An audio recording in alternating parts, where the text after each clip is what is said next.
अगर सीपीसीबी ये बात कहता है आचार्य जी, क्योंकि एक तो ये भी वैज्ञानिक ही मान्यता है ना कि सबसे तेजी से अगर एक प्रवाह में कोई जल अपनी अपनी पूरी उस स्वच्छता को वापस हासिल, अपनी निर्मलता को कर लेता है, तो वो गंगा जी के ही प्रवाह को माना जाता है।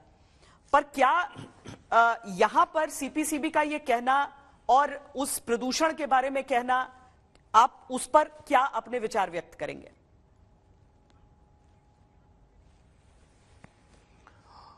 देखिए श्वेता जी, गंगा निर्मल होनी चाहिए, अविरल होनी चाहिए, क्योंकि गंगा हमारी आस्था का एक केंद्र बिंदु है और भारत की लाइफलाइन भी है।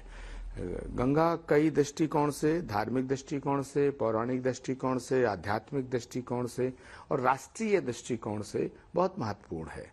और भारत में जब देश आजाद हुआ उससे पहले भी और देश की आजादी के बाद सभी सरकारें आई हैं, लेकिन जितना काम गंगा को निर्मल करने का वर्तमान सरकार नरेंद्र मोदी जी के नेतृत्व में हुआ उतना पहले नहीं हुआ। मगर अभी भी गंगा को स्वच्छ, निर्मल और अविरल बनाने की आवश्यकता है, क्योंकि कुछ चीजें ऐसी होती हैं जिनका रिप्लेसमेंट होता है।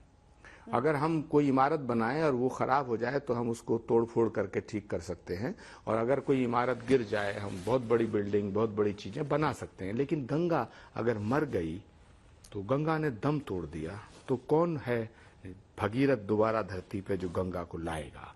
तो इसलिए जिसकी रिप्लेसमेंट नहीं है, जो इर्रिप्लेसेबल है, उसको बचाना हमारा सबका कर्तव्य है और हमारा दायित्व है। तो ये एक बिल्कुल स्वामी जितेंद्रानंद सरस्वती जी जो बोल रहे थे, मैं सहमत हूं।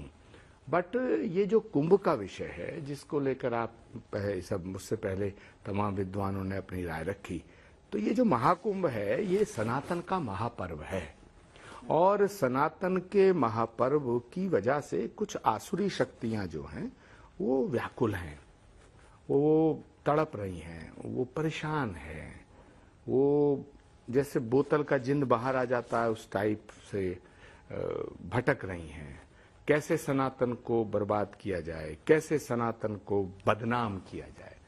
तो महाकुंभ के अंदर जितनी व्यवस्थाएं उत्तर प्रदेश की सरकार के द्वारा दी गई, केंद्र सरकार के द्वारा दी गई, वो बहुत अच्छी हैं।